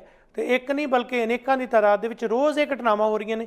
ਤਾਜ਼ਾ ਘਟਨਾਕ੍ਰਮ ਦੇ ਵਿੱਚ ਫਿਰ ਇਸ ਤਰ੍ਹਾਂ ਹੋਇਆ। ਪਰ ਦੂਜੇ ਪਾਸੇ ਇੱਕ ਸਰਕਾਰੀ ਧਿਰ ਦਾ ਮੀਡੀਆ, ਹੁਣ ਜਦੋਂ ਜੰਗ ਦੀ ਇਹ ਸਥਿਤੀ ਜਾਂ ਆਪਸ ਵਿੱਚ ਝੜਪਾਂ ਹੋ ਰਹੀਆਂ ਨੇ, ਹੁਣ ਸਵਾਲ ਕੀਤਾ ਜਾਂਦਾ ਹੈ ਕਿ ਕਿਉਂ ਭਾਈ ਸਰਕਾਰ ਦੀ ਜ਼ਿੰਮੇਵਾਰੀ ਇੱਥੇ ਕੀ ਹੈ? ਤਾਂ ਮੀਡੀਆ ਸ਼ਖਸੀਅਤ ਇਹ ਕਹਿ ਰਹੀ ਹੈ ਕਿ ਦੇਖੋ ਜੀ, ਪੈਟਰੋਲਿੰਗ ਜਿਹੜੀ ਕਰਨੀ ਹੁੰਦੀ ਹੈ ਫੌਜ ਨੇ ਕਰਨੀ ਹੁੰਦੀ ਹੈ, ਜੇ ਸਰਕਾਰ ਕੀ ਕਰੇ? ਮੀਡੀਆ ਸ਼ਖਸੀਅਤ ਕਹਿ ਰਹੀ ਹੈ ਸਰਕਾਰ ਕੀ ਕਰੇ, ਇਹ ਤਾਂ ਫੌਜ ਦੀ ਜ਼ਿੰਮੇਵਾਰੀ ਹੈ। ਤਾਂ ਫੌਜ ਕਿਹਦੇ ਅੰਡਰ ਹੈ? ਤੇ ਜਦੋਂ ਫੌਜਾਂ ਦੇ ਜਰਨੈਲ ਤੋਂ ਰਾਜਨੀਤੀ ਲਈ ਆਪਣੇ ਹੱਕ 'ਚ ਬਿਆਨ ਦਿਵਾਉਣਾ ਹੁੰਦਾ, ਉਸ ਵੇਲੇ ਸਰਕਾਰਾਂ ਝੱਟ ਉਹਨੂੰ ਸੱਦ ਲੈਂਦੀਆਂ ਨੇ ਤੇ ਉਹ ਸਾਰੇ ਦਾ ਸਾਰਾ ਜਿਹੜਾ ਚਾਹੇ ਪੁਲਵਾਮਾ ਦਾ ਅਟੈਕ ਹੈ ਜਾਂ ਹੋਰ ਕੋਈ ਹੈ, ਤੇ ਜੋ ਵੀ ਜਿਸ ਨੂੰ ਫਾਇਦਾ ਹੁੰਦਾ ਉਸ ਵੇਲੇ ਬਿਆਨਬਾਜ਼ੀ ਕਰਦੇ ਨੇ। ਦੇਖੋ ਗੱਲ ਹੈ, ਜਦੋਂ ਕੋਈ ਪ੍ਰਾਪਤੀ ਹੁੰਦੀ ਹੈ ਉਦੋਂ ਤਾਂ ਇਹੀ ਲੀਡਰ ਜਿਹੜੇ ਆ ਬਹੁਤ ਲੰਮੇ ਲੰਮੇ ਬਿਆਨ ਦਿੰਦੇ ਕਿ ਇਹ ਸਾਡੀ ਪ੍ਰਾਪਤੀ ਹੈ। ਹਾਂਜੀ, ਉਹ ਪ੍ਰਾਪਤੀ ਜਿਹੜੀ ਆਪਣੇ ਖਾਤੇ 'ਚ ਪਾ ਲਈ ਜਾਂਦੀ। ਜਦੋਂ ਕੋਈ ਨੁਕਸਾਨ ਹੋਇਆ ਹੋਵੇ ਉਦੋਂ ਤੁਸੀਂ ਕਹੋ ਜੀ ਉਹਨਾਂ ਦੀ ਜ਼ਿੰਮੇਵਾਰੀ ਹੈ, ਇਹ ਕਹਿ ਕੇ ਤੁਸੀਂ ਛੁੱਟ ਨਹੀਂ ਸਕਦੇ, ਤੁਸੀਂ ਆਪਣਾ ਖਹਿੜਾ ਨਹੀਂ ਛੁਡਾ ਸਕਦੇ ਗੱਲ ਕਹਿ ਕੇ। ਜੇ ਉੱਥੇ ਸ਼ਿਕਸਤ ਹੋਈ ਹੈ, ਨੁਕਸਾਨ ਹੋਇਆ, ਉਹ ਵੀ ਤੁਹਾਡੀ ਹੀ ਜ਼ਿੰਮੇਵਾਰੀ ਹੈ। ਬਿਲਕੁਲ।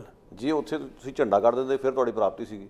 ਹਾਂ, ਠੀਕ ਹੈ ਨਾ। ਉਹੀ ਤਾਂ ਉਹੀ ਗੱਲ ਹੋ ਗਈ ਕਿ ਮਾਣ ਤਾਣ ਸਭ ਦਾ ਸਾਂਝਾ, ਬੇਇੱਜ਼ਤੀ ਆਪੋ ਆਪਣੀ। ਮਤਲਬ ਇਹ ਤਾਂ ਕੋਈ ਹੈਰਾਨ ਨਾ ਹੋਇਆ।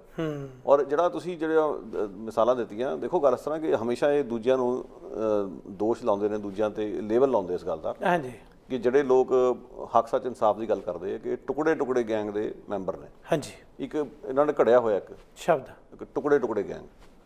ਸੋ ਟੁਕੜੇ ਟੁਕੜੇ ਗੈਂਗ ਨੂੰ ਕਿਹਨੂੰ ਸੰਬੋਧਿਤ ਹੁੰਦੇ ਨੇ?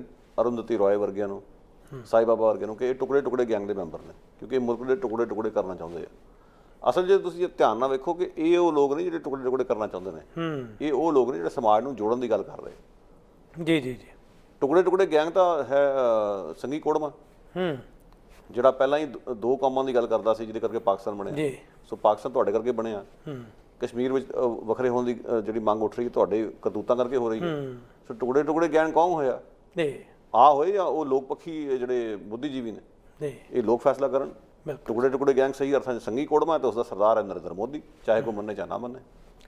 ਗੁਰਪ੍ਰੀਤ ਸਿੰਘ ਜੀ, ਬੜੇ ਵਿਸਤਾਰ 'ਚ ਇਹ ਹਾਲਾਤ ਜਿਹੜੇ ਬਣੇ ਨੇ ਸਰਹੱਦ 'ਤੇ, ਉਹਨਾਂ ਦੇ ਬਾਰੇ ਜਾਂ ਦੇਸ਼ ਦੇ ਅੰਦਰ ਬਣੇ ਨੇ, ਉਹਨਾਂ ਬਾਰੇ ਤੁਸੀਂ ਗੱਲਬਾਤ ਕੀਤੀ ਹੈ। ਬਹੁਤ ਸ਼ੁਕਰੀਆ ਜੀ, ਧੰਨਵਾਦ। ਸੋ ਜਿਸ ਤਰੀਕੇ ਨਾਲ ਇਹ ਭਾਰਤ ਤੇ ਚੀਨ ਦੇ ਹਾਲਾਤ ਨੇ, ਜੰਗ ਕਿਸੇ ਦੇ ਵੀ ਹੱਕ 'ਚ ਨਹੀਂ ਹੁੰਦੀ, ਪਰ ਇਹ ਇੱਕੋ ਦਿਨ ਹਾਲਾਤ ਨਹੀਂ ਬਣਦੇ। ਇਹ ਝੜਪਾਂ ਵਿਗੜ ਵੀ ਸਕਦੀਆਂ ਨੇ, ਕਾਬੂ ਵੀ ਹੋ ਸਕਦੀਆਂ ਨੇ। ਕਾਬੂ ਤਾਂ ਹੋ ਸਕਦੀਆਂ ਨੇ ਜੇ ਸੁਹਿਰਦਤਾ ਹੋਵੇ, ਵਿਗੜ ਤਾਂ ਸਕਦੀਆਂ ਨੇ ਜੇ ਬਲਦੀ ਤੇ ਤੇਲ ਪਾਇਆ ਜਾਵੇ। ਸੋ ਹੁਣ ਸਮਝਣ ਵਾਲੀ ਗੱਲ ਹੈ। ਸ਼ਿਵ ਕੁਮਾਰ ਨੇ ਕਿਤੇ ਕਮਾਲ ਦੀ ਗੱਲ ਕਹੀ ਸੀ, ਅੱਜ ਵੀ ਸਾਡੇ ਜ਼ਿਹਨ 'ਚੋਂ ਵਾਰ-ਵਾਰ ਆਉਂਦੀ ਹੈ ਕਿ ਹਾੜਾਂ ਦੇ ਦੇਸ਼ਾਂ ਵਾਲਿਓ, ਹਾੜਾ ਜੇ ਕੌਮਾਂ ਵਾਲਿਓ, ਉਹ ਐਟਮਾਂ ਦੇ ਤਾਜਰੋ, ਬਾਰੂਦ ਦੇ ਬਣ ਜਾ ਰਿਓ, ਹੁਣ ਹੋਰ ਨਾ ਮਨੁੱਖ ਸਿਰ ਲਹੂਆਂ ਦਾ ਕਰਜ਼ਾ ਚਾੜਿਓ, ਹੈ ਅੱਖ ਚੁਭੀ ਅਮਨ ਦੀ ਆਵੋ ਵੇ ਫੂਕਾ ਮਾਰਿਓ, ਹੈ ਅੱਖ ਚੁਭੀ ਅਮਨ ਦੀ ਆਵੋ ਵੇ ਫੂਕਾ ਮਾਰਿਓ। ਬਹੁਤ ਧੰਨਵਾਦ ਸਮੂਹ ਦਰਸ਼ਕਾਂ ਦਾ। ਸਾਡਾ ਹਰ ਇੱਕ ਪ੍ਰੋਗਰਾਮ ਦੇਖਣ ਤੇ ਸਾਡੇ ਨਾਲ ਜੁੜਨ ਲਈ ਸਬਸਕ੍ਰਾਈਬ ਕਰੋ ਚੈਨਲ ਪੰਜਾਬੀ ਤੇ ਨੋਟੀਫਿਕੇਸ਼ਨ ਲਈ ਬੈਲ ਆਈਕਨ ਵਾਲੇ ਬਟਨ ਤੇ ਕਲਿੱਕ ਕਰੋ।